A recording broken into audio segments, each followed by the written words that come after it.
The sky bled orange over the mesas when Jack Connors killed the engine of his dusty Jeep Wrangler. A long, quiet hiss of wind cut through the broken ribs of Jericho Wells, the ghost town he'd driven 2 hours off route to find.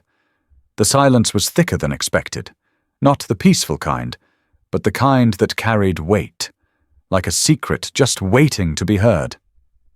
Jack stepped out, the gravel crunching beneath his boots. He was 40, but the war had put 20 more on his shoulders. A retired artillery specialist with a busted left knee and a head full of noise, he had spent the last 6 months driving through the American Southwest, chasing silence like it owed him something. This place, a deserted mining town no longer marked on state maps, was supposed to be one more quiet stop.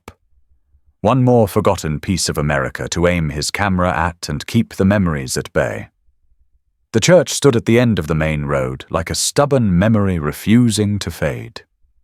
Stone walls still held, but its roof had collapsed long ago, leaving the inside open to the endless sky. Jack adjusted the lens on his Nikon and raised it to capture the golden light bleeding through the jagged window frames. Then he stopped breathing. A shape moved along the edge of the frame. It was a dog. No collar, no leash, just muscle and bone wrapped in a thick grey-white coat, moving with a grace that didn't belong in a place this dead. It walked with purpose, no hesitation, no sniffing, no wandering, straight into the church. Jack lowered his camera. He didn't move, didn't even think, just watched. The dog stepped into the center of the ruined nave and climbed onto a flat, raised stone near the front. Then it looked up, not around, not at the walls, but directly up into the open sky above.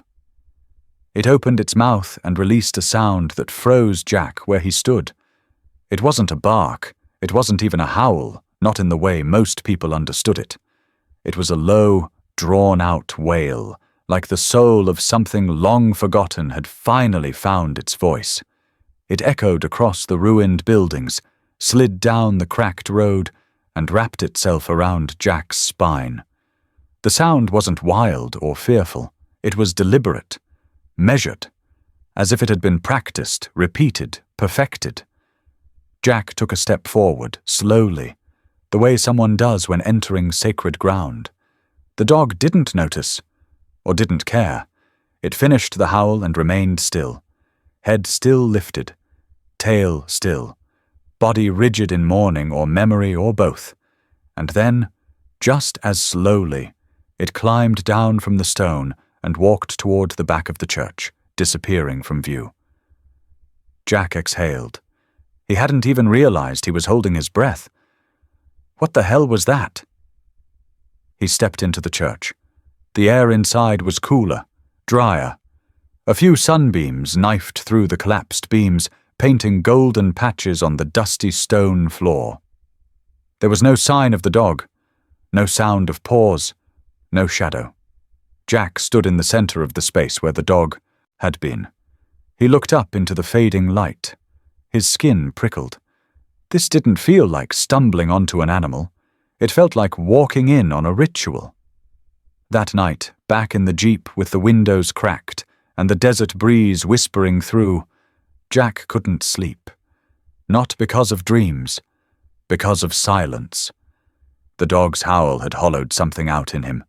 It had echoed too perfectly with something he hadn't put into words. Loss, memory, a promise never kept. The next evening he returned to the same spot. Camera in hand this time, just in case. The church stood like it had the day before. Nothing stirred. Jack leaned against the hood of his Jeep, eyes scanning the horizon.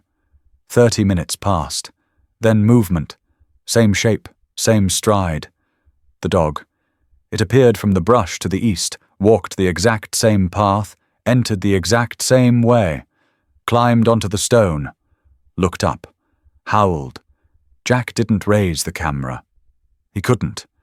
Capturing this would have felt wrong, like stealing someone's private grief. Again the dog disappeared into the back. Again Jack followed. but found nothing. On the third day, Jack sat on a half-collapsed balcony across from the church, his telephoto lens set up on a tripod. He wasn't here to interrupt, just to understand. The dog returned. Again. Same time, same path, same position. Only this time, as it finished the howl, something changed. It paused, and looked directly at Jack. Their eyes locked, just for a second. But Jack felt it. The weight of it. This dog wasn't lost. It wasn't wild. It was waiting. Not for food, not for help, but for someone who could hear what it was saying. That night, Jack didn't return to his jeep. He sat near the church until dawn, because something had shifted. The silence in Jericho Wells wasn't empty anymore. It was full of something ancient, something loyal, something true. And Jack knew, without a doubt, that from this point forward, the story was no longer about him trying to forget. It was about him finally learning how to listen. At first light, the desert stirred, not with noise, but with subtle movement, light slipping over cracked earth, wind brushing against rusted tin, and shadows shifting across the remains of a town that had long given up trying to be remembered. Jack Connors woke with his back against the seat of his jeep, the smell of dry sagebrush in his nose, and the taste of old memories sitting on his tongue. He had slept restlessly, if it could be called sleep at all. The howl still lingered in his bones, not as sound, but as presence. Something in that cry had cracked him open, and he couldn't shake the feeling that he'd stepped into a story that wasn't finished yet. Jericho Wells had once been a thriving mining town. Silver had flowed from the hills, and with it came the saloons, the church, the families, and the dirt dreams that towns like this were built on. But when the mine dried up in the early 1940s, so did everything else. People packed up, businesses closed. The desert moved back in. Now the place was a skeleton. Time had chewed the paint off every surface. Roofs caved in like broken ribs. The old water tower leaned just enough to make you uneasy. And Jack loved it. He wasn't just passing through. He was hiding, even if he didn't call it that out loud. His PTSD had gotten worse after the second deployment. The army called it a non-combat-related medical separation. Jack called it a one-way ticket to nowhere. Photography was the one thing he could still control. It gave him distance. Framing the world through a lens was safer than being inside it. He spent the morning walking the length of the town, camera in hand, snapping frames of decay and light. The broken bell tower against the cobalt sky, a rusted tricycle in a patch of dried weeds, a row of boots still lined up in what used to be a general store, too small for adults, too worn for children. The church, though, that's where his feet kept pulling him. He circled it again, studying the heavy stone structure. It had outlived the town, outlived the people, maybe even outlived its own purpose. That evening, like clockwork, the dog returned. Same path, same posture, same deliberate grace. Jack sat on the back steps of the old bank across the street, camera in his lap but untouched. He didn't want to interrupt whatever this was. The dog entered the church. It walked to the same raised slab of stone and sat, not like a house pet told to stay, like a soldier reporting for duty. Jack leaned forward, barely breathing. The dog raised its head. The sound that came was identical to the one from the night before, a long, low howl that started in the chest and echoed like it came from some hollow place deeper than lungs. It was mournful, but not chaotic, more like a ritual, a kind of sacred repetition. Jack felt his throat tighten. There was no randomness in this, no wandering animal lost in the wild. This dog had a mission. When the howl ended, the dog remained still, for nearly a full minute. Then it rose, turned, and walked out the back of the church again. Jack moved quickly, hoping to catch a glimpse of where it went, but by the time he reached the far side, There was nothing. Just thorn bushes, hard-packed dirt, and the long whisper of wind. It was gone. Again. That night, Jack didn't try to sleep. He sat up in the jeep, door cracked open, staring out at the church as the stars came out one by one. The air cooled, the earth quieted, and all he could think about was the way the dog looked when it howled.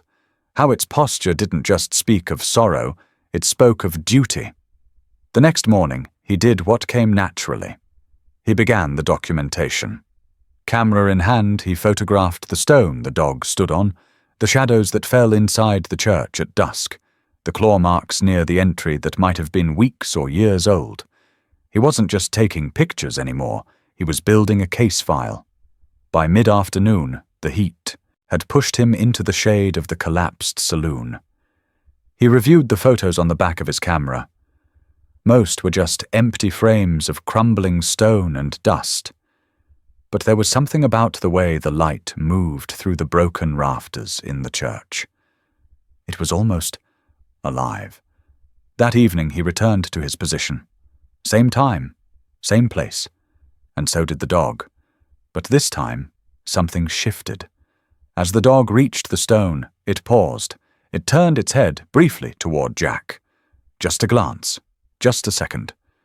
But it landed hard. Because Jack didn't feel watched, he felt seen, as if the dog recognized him, as if it knew Jack was not just another pair of eyes, but a man holding pieces of his own ruin together. The dog howled. Jack listened. He didn't blink, didn't move, because now he understood. This wasn't just about the dog. This was a mirror. This place, that howl, that ritual, it was all a reflection. Jack wasn't just looking at a ghost town anymore. He was looking at himself. And the dog was asking a question he didn't have an answer for yet. Jack didn't bring his camera the next day. He left it in the jeep, zipped into its case, and tucked beneath an old army blanket. It felt wrong to hold it, wrong to aim it at something that, more and more, didn't feel like a moment to capture, but one to witness. That evening, he climbed into the broken loft of the general store. From there, he had a clear line of sight to the front of the church. A collapsed section of the second floor still held enough strength to bear his weight, and the wall behind him offered shade from the setting sun. He sat cross-legged in the dust, back straight, eyes fixed. The town was quiet in a way only abandoned places could be. Quiet without pressure, like a breath held in trust. Jack leaned against the wood and waited. 20 minutes passed. Then he came. The same grey-white dog, pacing out from the desert's edge like a spectre slipping through the veil of dusk. Its body cut a clean line through the settling shadows, and its paws didn't make a sound as it crossed the cracked road. It didn't sniff the ground, didn't hesitate. It walked as though retracing a route it had taken 1,000 times before. Jack's breath slowed. He didn't move. The dog entered the church through the gaping doorway. The light was falling fast now, but Jack could still see the silhouette. It stepped forward, deliberate, precise, and climbed onto the same slab of stone near the front of the ruined nave. Jack hadn't seen that stone up close yet. From a distance it looked almost like an altar, or maybe a pulpit, but the dog treated it as something else entirely. A platform, a stage, a place of meaning. The dog stood tall, head high, back straight, and then it lifted its face towards the sky. The howl came slow, low, almost like the exhale of something ancient.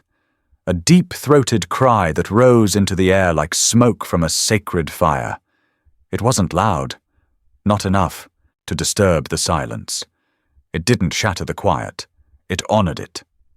The sound wound through the rafters, through the bones of the church, curling into the sky with painful elegance.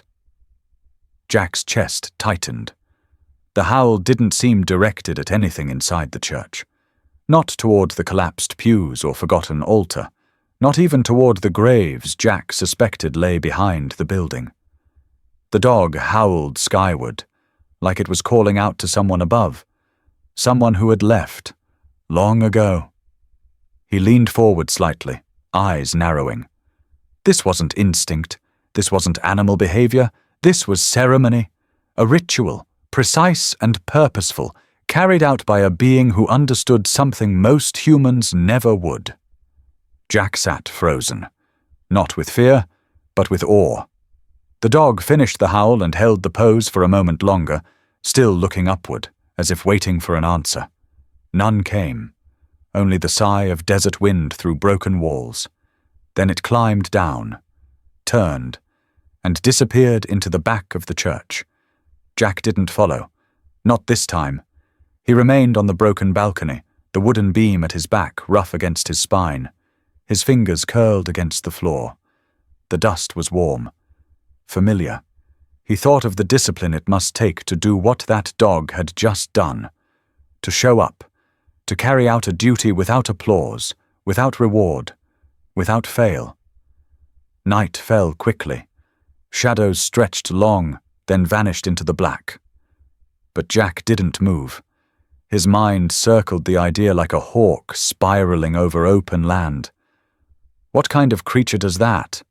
What pain could pass through generations like that and still find a voice in a lone dog? Was this passed down? Or remembered? He thought of the veterans he'd known, the ones who couldn't talk about it, who carried grief in locked boxes behind their eyes. He thought of Kyle, how his laugh had echoed down the canyon walls just seconds before the blast. Jack shut his eyes. The dog's howl drifted back into his mind. Clear, sharp, like a bell rung underwater. It wasn't just sorrow, it was devotion, maybe even love. The next morning, Jack woke early, pulled out a notebook from the glove box, and began writing. He didn't know what he was writing. Notes, theories, maps, sketches of where the dog stood. He wasn't chasing a photo anymore. He was chasing the why. He made a decision. That evening he would go back into the church. Not to interfere, but to stand where the dog stood, to feel what it felt, to see if maybe, just maybe, some part of the answer would meet him there, because this wasn't a stray, and this wasn't coincidence. This was a pilgrimage, and Jack was no longer just a spectator. He was becoming part of it. Jack waited until the fourth night. He had watched the ritual play out 3 times, always the same. The dog arrived just before sunset, walked the same deliberate path to the stone slab in the church, lifted its head, and howled. Each time, Jack felt it resonate deeper in his bones. And each time, the dog vanished out the back like mist, slipping away before Jack could get close. But on the 4th evening, Jack was ready. He had repositioned. Instead of watching from the general store, he crouched low behind a wall of the post office, directly across from the rear of the church. From here, he could still witness the ceremony, but more importantly, he had a clear view of the church's back. The dog came, right on cue. The same quiet dignity in its stride. The same mournful call that felt more like a promise than a cry. Jack didn't flinch. When the dog stepped down and exited through the back, Jack moved. Slow, quiet. He kept his body low, footsteps light in the desert dirt. The sun had dipped beneath the horizon, and the last of the orange glow clung to the tops of the mountains. As Jack approached the back of the church, he could just make out the faint silhouette of the dog weaving through the brush beyond the crumbling stone wall. He followed at a distance. The land back here was less structured. The old churchyard faded into wild terrain, tufts of dry grass, clusters of mesquite, and brittle creosote bushes that scraped against his jeans as he moved. Then he saw it. A rusted iron fence, mostly collapsed, partially buried under sand and time. Just beyond it, scattered among weeds and low stones, were crooked wooden markers and a few half-sunken headstones. A cemetery, forgotten, silent, half-consumed by the desert, and in its farthest corner, the dog had stopped. Jack slowed. The dog was lying down now. not curled up, not resting. Its posture was alert. Its head rested on its paws, eyes focused forward, guarding. The spot it faced was overgrown with desert scrub, but something beneath the brush caught Jack's eye. He waited. Minutes passed. Then, without a sound, the dog rose, sniffed at the ground for a moment, turned and vanished into the desert beyond the fence line. Jack stood alone. The wind kicked up softly, rustling dry leaves and stirring up old dust. He stepped over the collapsed fence and made his way to the spot where the dog had laid. Kneeling, he parted the brush with careful hands. The desert had done its work well. Roots tangled over stone, and years of dust had packed tight between stems and thorns. But after several minutes of pulling back layers of growth, he found it. A gravestone. Small, simple, worn almost smooth. No name, no date, just the soft edges of something once carved and long since lost. Jack stared at it, his chest heavy. Next to it, barely a foot away, was a second stone. Taller, cracked across the top. He brushed the dust from its surface, revealing faint grooves beneath the grime. Elijah Monroe, 1911 to 1943. Reverend. Shepherd. Soldier. Jack sat back on his heels. The weight of it settled like a hand on his shoulder. The ceremony. The location. The unwavering precision. It wasn't just grief, it was memory. He looked again at the unmarked stone. Smaller. Lower to the ground. No. Inscription. But it wasn't an accident. Someone had placed it there with intention. Jack felt a sudden surge of questions he couldn't answer. Was the unnamed grave a child, a wife, a fellow soldier, or a dog? Was the dog now, this silent sentinel, somehow connected to the one buried here? Was it possible? Number that was ridiculous. It couldn't be the same dog. That was decades ago. But logic and belief had begun to blur out here. Jack ran his hand slowly over the nameless stone. It was cool under his fingers, smoothed by time and sun. And yet, it held presence, a kind of reverence. He looked up at the fading sky, now turning lavender and deep blue, and he felt something ancient pressing in on him. This wasn't just a grave, it was a story that refused to die. That night, he returned to the jeep but didn't sleep.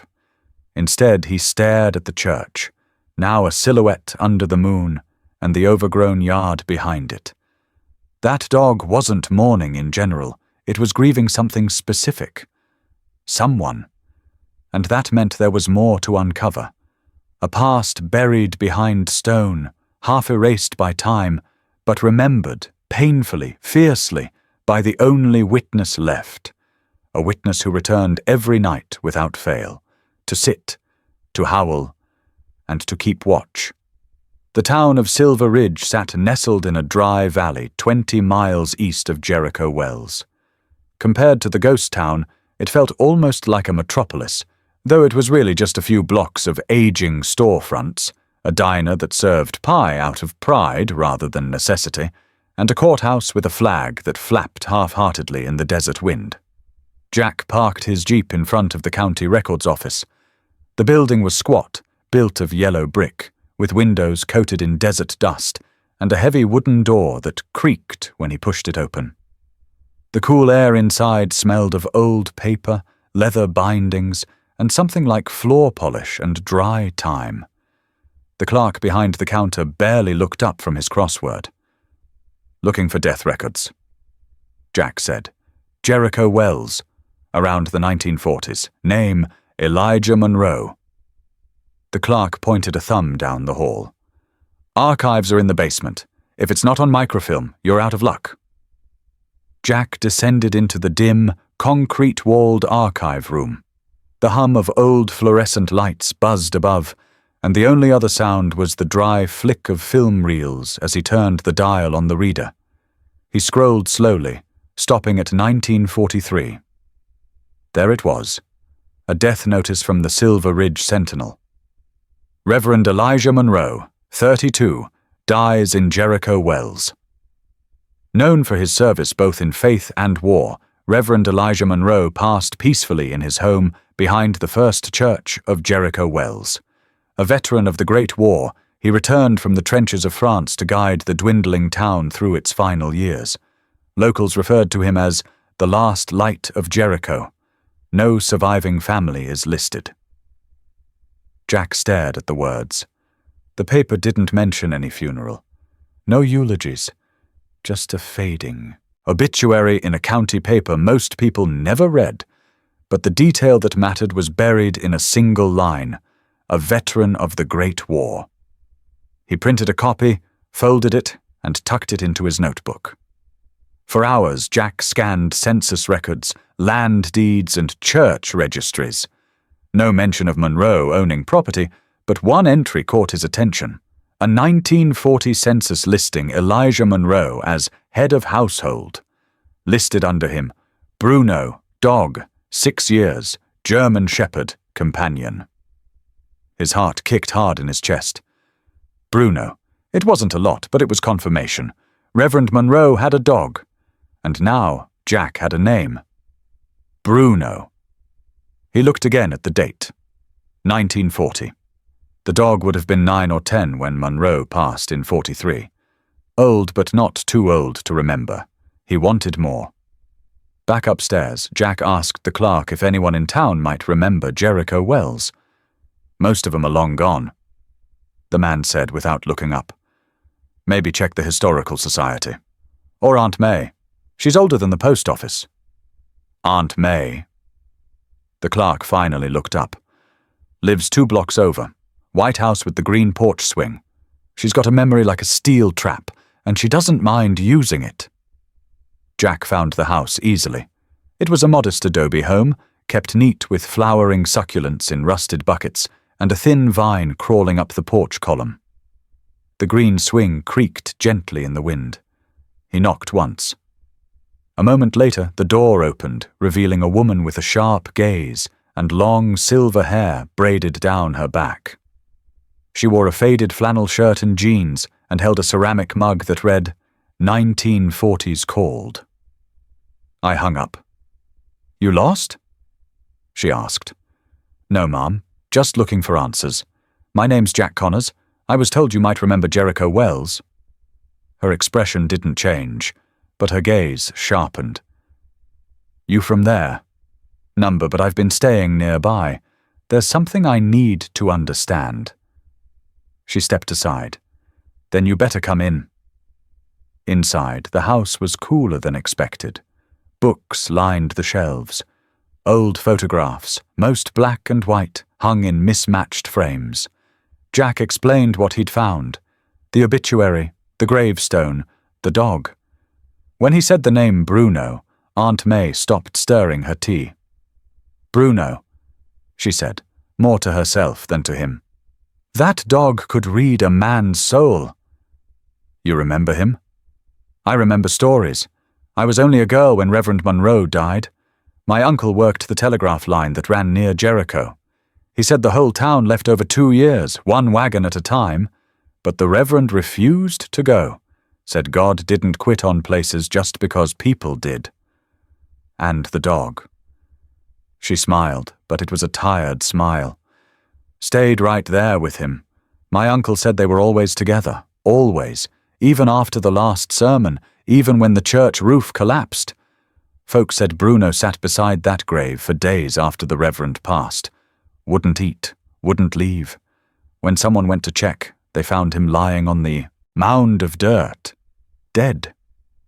On the Reverend's grave, right on top of it, like he'd curled up to wait. They buried him next to the Reverend. No headstone, just a flat rock, I think. The church folks didn't have much left, but they said it was right. Jack sat back in the wooden chair, the weight of the story pressing against his chest. Bruno. He thought of the current dog, the one who came every night, walked the same path, climbed the same stone. Could it be memory? Some genetic echo? A lineage? Or was it something deeper? Something beyond the physical? Jack didn't know. But one thing was clear. The dog he'd been watching wasn't just wandering. It was remembering, honoring. A ritual passed down like a lantern in the dark, from one soul to another. And even though decades had passed, even though Bruno's name had nearly disappeared into the dirt, something of him still remained. Jack looked out the window, where the sky was starting to turn pale orange at the edges. Some promises, it seemed, didn't fade with time. They waited, they echoed, and sometimes, if you listened hard enough, they howled. Jack drove the back roads toward the edge of county land, the kind of roads that didn't show up on most maps and only locals could name. The address Aunt May had scribbled on a yellowing notepad led him to a ranch nestled between dry hills, cottonwoods, and open sky. The house was modest, single-story adobe, sun-baked and worn, but alive with the small signs of care. Clean windows, wind chimes made from cutlery, a tin watering can resting by a porch of faded timber. The dog was there, sitting on the porch, head tilted, watching Jack's Jeep roll to a stop like it had been expecting him. Jack cut the engine. They stared at each other for a long moment. The dog's eyes were steady, calm, but alert.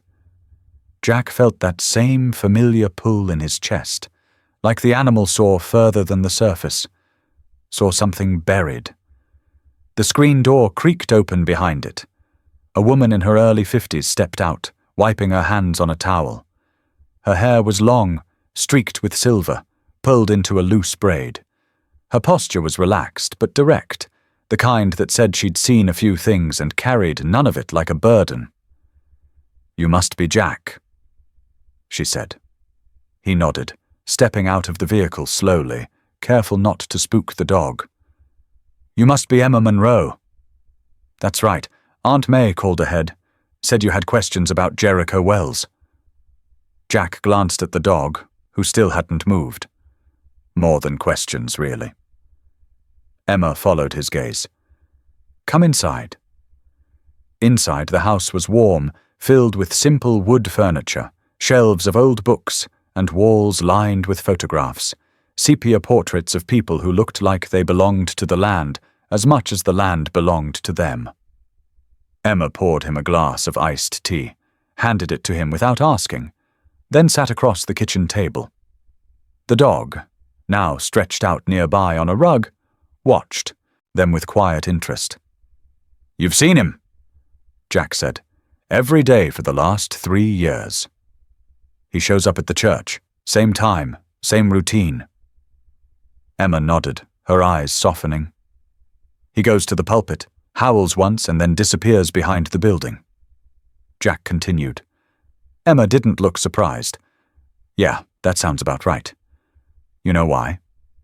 She hesitated, then stood, walked to a small bookshelf, and pulled out a worn leather-bound photo album. She laid it between them and opened to a page with a black and white image of a man in his 30s standing in front of the Jericho Wells Church. One hand rested on a Bible, the other on the head of a German shepherd sitting obediently beside him. "Elijah Monroe," she said, "my great-uncle. And Bruno." Jack leaned in. Even in grainy black and white, the bond was visible. The posture of the dog, the gentle touch of the Reverend's hand. Loyalty frozen in time.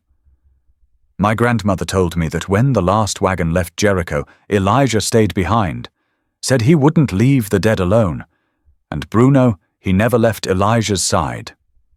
I found their graves," Jack said. "One marked, one not." Emma nodded.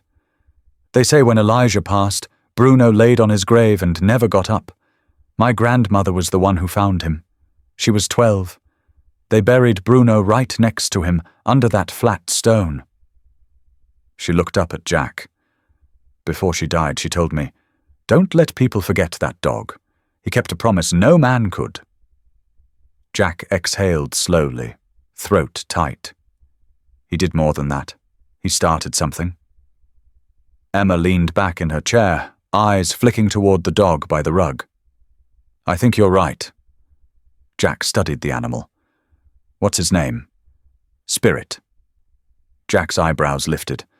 I didn't name him. It just felt like it fit. How did he come to you? Emma smiled faintly, not with amusement, but something closer to reverence.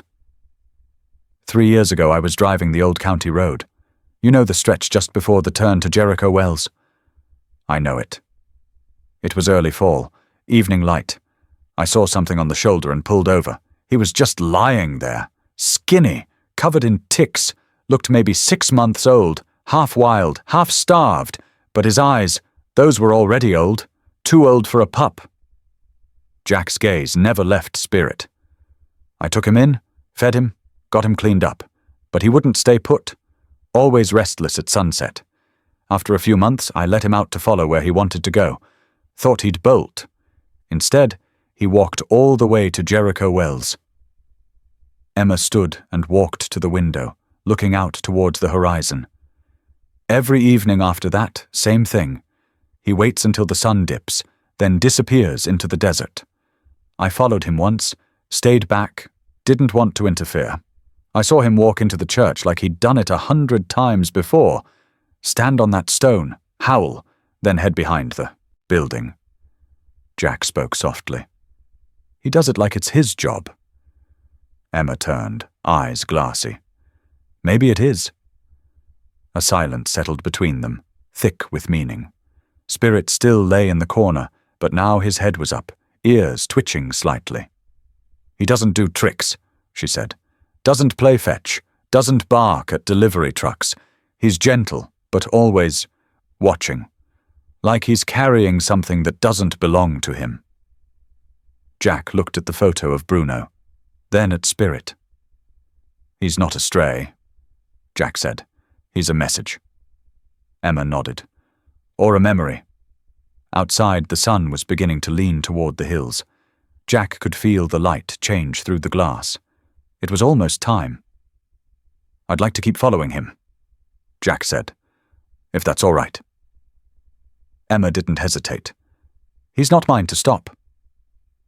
Jack stood and offered her a quiet nod of thanks. As he stepped back onto the porch, Spirit rose too. They looked at each other again, not as man and dog, but as two souls tethered to something ancient, something sacred. Without a word, Spirit turned, and once more walked into the dying light. The storm rolled in from the north just after midday. Jack had seen the bruised clouds gathering over the hills and had parked his jeep under a rocky outcrop for shelter. Rain fell in short, angry bursts. Then came silence, a deep, waiting hush, the kind of silence that always follows something breaking, and just before something else is about to. By late afternoon, the sky began to open, not with softness, but with defiance.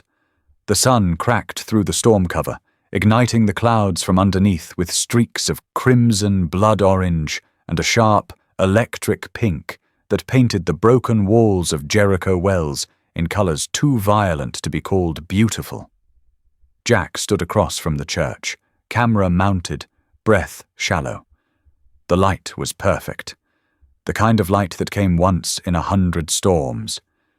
He didn't blink. And just like always, just like clockwork, Spirit emerged from the far edge of the plain. His coat, still damp from the storm, shimmered in the surreal glow. Each step was careful, deliberate, as if the dog understood the gravity of this evening more than the ones before. Jack adjusted his focus. The wind picked up again, warm and sharp with dust. He looked through the viewfinder, watching as Spirit entered the church. One step after another, straight toward the raised stone. Jack's fingers curled tighter around the camera. Spirit reached the center of the nave. He lifted his head and howled. The sound was different this time. It wasn't just sorrow, it was pressure. Like the weight of everything the dog carried cracked slightly at the seams.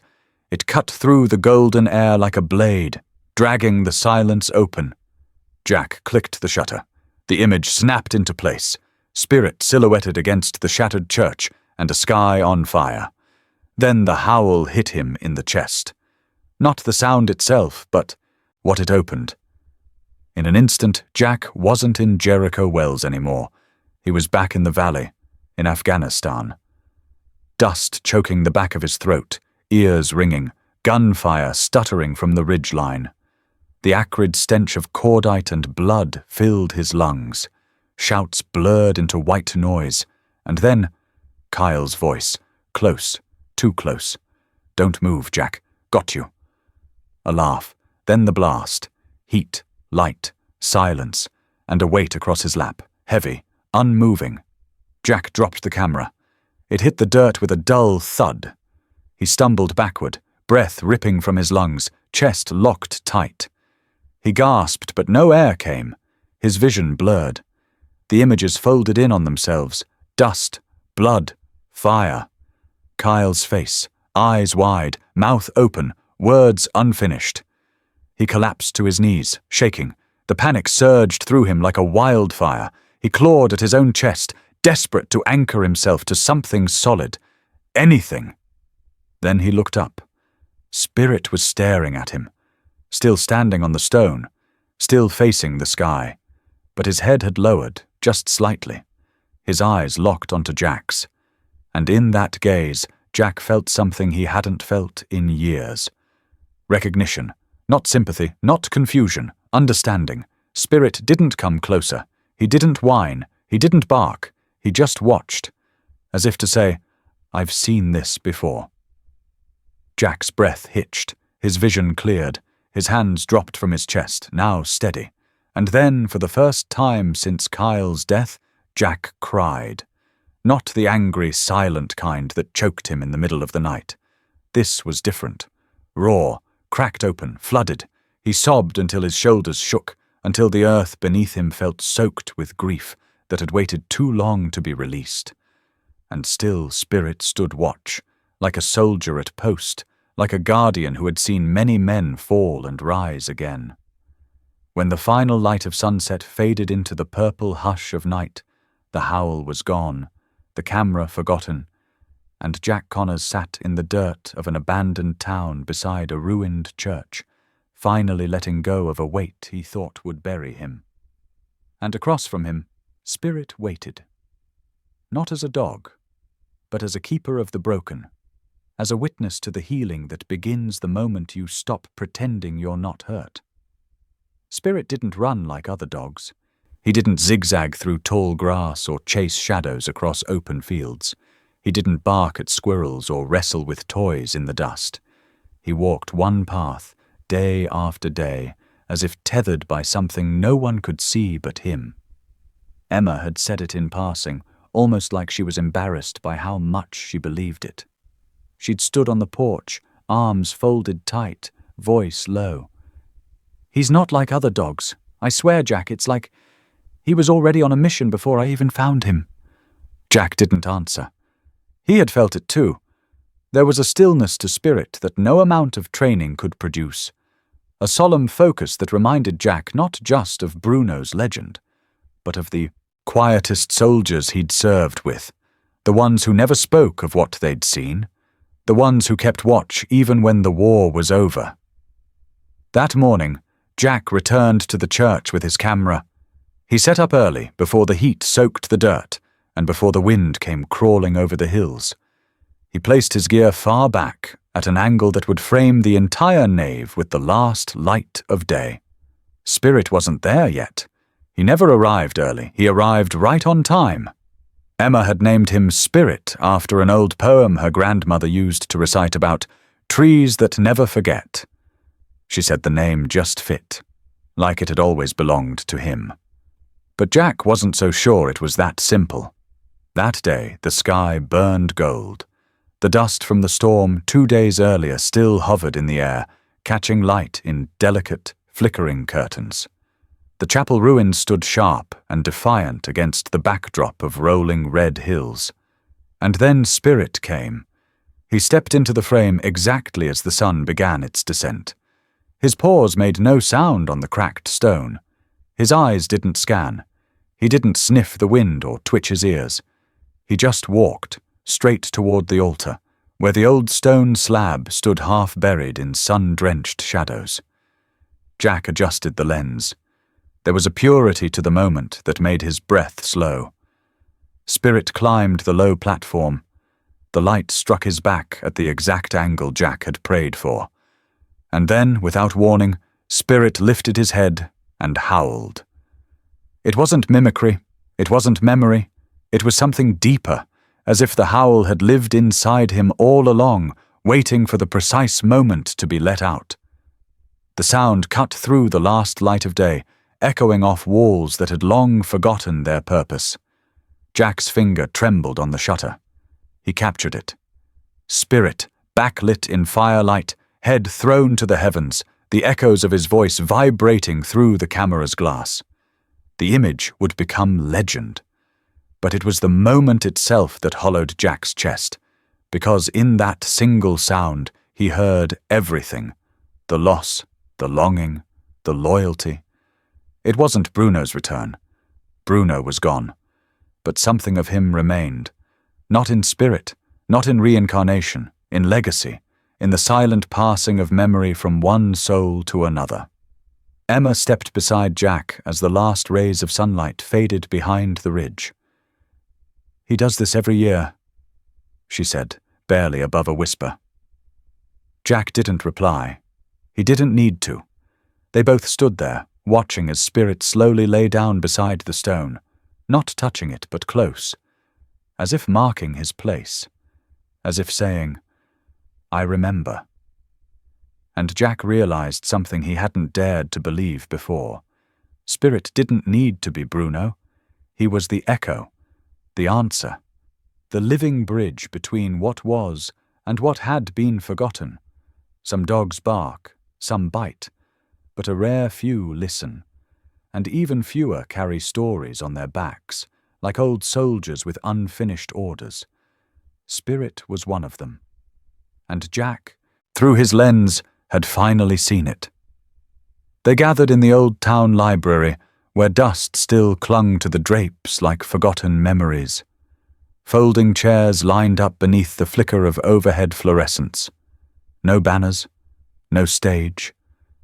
Just a white sheet pinned against the far wall, and Jack's photos queued up on an old projector he found behind the reference desk. Jack didn't speak much. He didn't need to. The photos did the talking. One by one, the images appeared. Grainy stills of Spirit in profile, in motion, in silence. The burnt orange sky behind him. The sharp line of his spine against the ruins. His howl captured in frozen time, mouth open, eyes closed, framed in a shaft of dying sunlight. The room was silent, but not empty. Emma sat near the front, eyes glassy, hands clenched in her lap. Local ranchers leaned forward in their seats, lips parted but saying nothing. Two children sat cross-legged on the floor, watching as if the dog might move again if they believed hard enough. No one clapped, no one stirred, until an old man in the back stood up, hands gripping a cane so worn the wood had grooves like fingerprints carved in. His voice cracked, not from weakness, but from reverence. "He never left," the man said. "Not really. Not when people remember." He looked straight at Jack. "That dog didn't haunt the chapel. He kept it warm for us." No one spoke after that. There wasn't much to say. Jack waited until the last slide faded, then packed up in silence. Outside, the night had cooled. The kind of quiet that made your breath feel louder than your thoughts. Emma followed him out. He handed her a worn folder. Inside, every photo printed in soft matte, labeled and dated. No flourish, no signature, just moments captured like promises. "He saved me," Jack said. Emma tilted her head. "Spirit ? Jack shook his head slowly. "Not just spirit. Whatever's inside him, the thing that made him show up. Stay. Watch. I was coming undone before I got here, hollowed out." Emma clutched the folder to her chest like it weighed more than paper. Jack swallowed hard. I've buried men, buried brothers, but I never mourned them right. Spirit, he sat with the ghosts until I could face them. A long pause.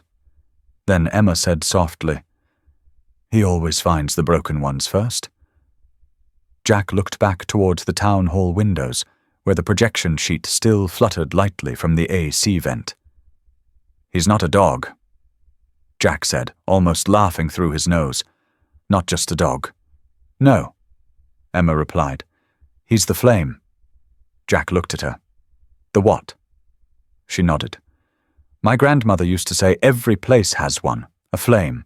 Someone or something that carries the soul of what was good, even when everything else fades. Jack nodded, eyes distant, and for the first time in years he didn't feel like an outsider in his own skin. He placed a hand on Emma's shoulder. You keep these safe, he said, referring to the photos. They don't belong to me anymore. Spirit appeared then, as if summoned, not running, not panting, just walking with the same purpose he always had, straight up to Jack and sitting at his feet. Jack looked down, eyes misting. Thanks for staying, he whispered. Spirit didn't wag his tail. He just blinked slowly, ears back, content, like a sentry who knew his shift wasn't over, like he'd wait, quietly, faithfully, until the next soul needed saving. Jack didn't leave Jericho Wells. He'd planned to. Bags were packed, route mapped, camera equipment neatly coiled and ready to roll. But on the morning he was supposed to drive out, Spirit sat in the middle of the dirt path that led to the main road, still alert, unyielding, just like Bruno in the old stories. Jack had stood on the porch with the keys in hand. Move, he whispered. Spirit didn't, and Jack knew he wasn't supposed to go. By dusk, he'd unpacked everything and signed a rental agreement on a small cottage just past Emma's southern fence line. The place had a leaky roof and a crooked porch swing, but it sat within walking distance of the chapel. And more importantly, it felt like somewhere a man could stop running. Each evening, as the sky dimmed and the cicadas began their slow song, Jack and Spirit walked together down the gravel path, past the cattle gate, over the wooden bridge that still bore scorch marks from a fire long before Jack ever arrived. They didn't talk. Jack left his camera behind. No notepad, no purpose, just presence. They'd sit in the back pew of the old church, side by side. Spirit never barked, never shifted restlessly. He simply sat with his head raised, as if listening to something just beyond human hearing. Sometimes the door creaked open and a neighbor would stop in, hat in hand. Sometimes no one came. But the silence never felt empty. It felt earned. Some nights Jack found himself whispering aloud, to Kyle, to his father, to no one at all. Spirit never flinched, never judged, just stayed. The photo series was never published. Jack uploaded one image, just one, to a quiet blog post with no tags, no SEO, no announcement. The image. Spirit on the stone pulpit, sunlight trailing down his back like a robe of fire. The caption beneath it was a single line. Not every guardian has a badge. He didn't check comments, didn't need to. That chapter of his life wasn't for headlines, it was for healing. Emma once asked him, weeks later, why he never took another photo of Spirit. Jack smiled. Because some things, he said, are meant to be remembered, not recorded. One evening, as summer gave way to the first whisper of fall, a little boy from town wandered into the church and sat quietly in the row ahead. His mother followed, apologetic. Jack waved her silence. The boy turned, eyes wide. Is he your dog? Jack looked at Spirit. No, he said. I think I belong to him. The boy giggled and reached out a hand. Spirit leaned forward gently, pressing his forehead against the child's palm. That night, Jack lit a candle by the altar. No prayer, just a thank you. To Bruno, to Kyle, to all those who stayed long enough to guide someone home. And maybe to the one still waiting. The chapel doors stayed open every day after that. Not for sermons, not for doctrine, just to listen. So maybe it's time to ask yourself something. What about you? Has a loyal animal ever stayed for you, when no one else did? If so, share your story. Someone out there needs to hear it. And if this story moved you, help us honor the silent guardians who never left. Subscribe to our German Shepherd channel. Because some heroes walk on 4 legs and never ask for credit. They just stay